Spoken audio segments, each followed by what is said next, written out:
New from Vinegar Syndrome is 1988's Blood Delirium. Bit of a crazy movie, as you would expect from the Italians. This gothic horror, somewhat giallo, supernatural thriller is completely and utterly batshit crazy. From the opening scene where we see our character Sybil, as she goes home, strips off to just her pants and starts to do housework of some sort, she has this weird premonition. She's hearing a voice, a phone rings, the answer machine clicks in, and it is her talking to herself from the future, telling her about things that are going to transpire. But in the infinite, in the future, everything's clear. You're alive, and you're speaking to me from the future.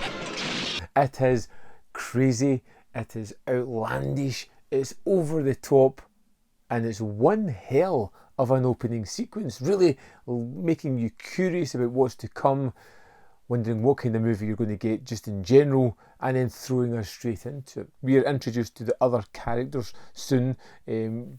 Sybil's boyfriend, a helicopter pilot come just boyfriend, who disappear for vast moments in the movie only to reappear at the end.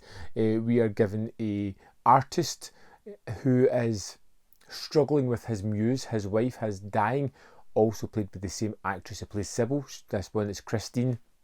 I'm sorry, Maestro. It's all over. Cover the body. I'll sign the death certificate. No! She passes away at the start, and he's stuck in his large gothic castle with his manservant Herman, who is a necrophiliac, rapist, just complete chaotic character, who really just livens up a lot of the movie. And we have this character who everyone calls Van Gogh, who's kind of channeling that artist, struggling to come to terms with the death of his wife. Grief when he sees this other woman, Sybil, who looks identical to his Christine. Do we know each other? Yes. Better than you think.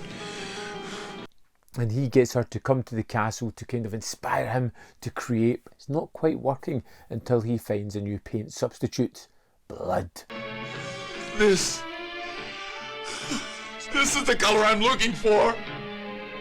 Fresh blood at that.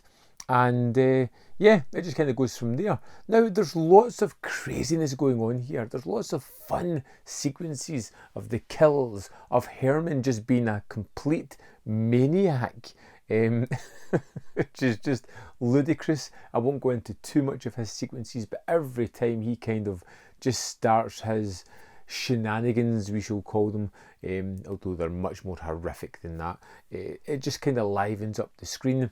Sybil is a character who is slowly starting to realise the twisted world that she is stuck into, and is now reluctantly stuck there, much against her will, looking for any way to survive in this scenario where all she can see is a looming death for her, and the haunting message from the start of the movie keeps reiterating itself to her.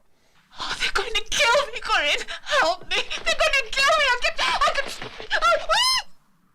It's just all these things going on, and yet somehow there are large moments in time within this film where it's just tedious. It starts off oh so strong, it finishes rather strong as well, but my goodness, a lot of that stuff in the middle of the film can be such a slog to get through. It can be such a hard time to sit and stay awake watching what's going on, even when there's horrific moments of our painter draining bodies, using the blood to create. It's just dull. It's a shame to say that, because I like the fact that this movie's out there and we can get the chance to see it now. I loved the setting of the Gothic castle. I loved the strange supernatural moments that happened within the film. Everything around our painter, his exploits, was just dull to me. And the fact that he starts painting with blood, I didn't really care about that either. His manservant Herman was always interesting to see what the hell he was going to get up to next. Man, I was just joking. I thought we could have a little fun. That's a load of crap. And I feel that the lead performer was pretty good as Sybil Christine.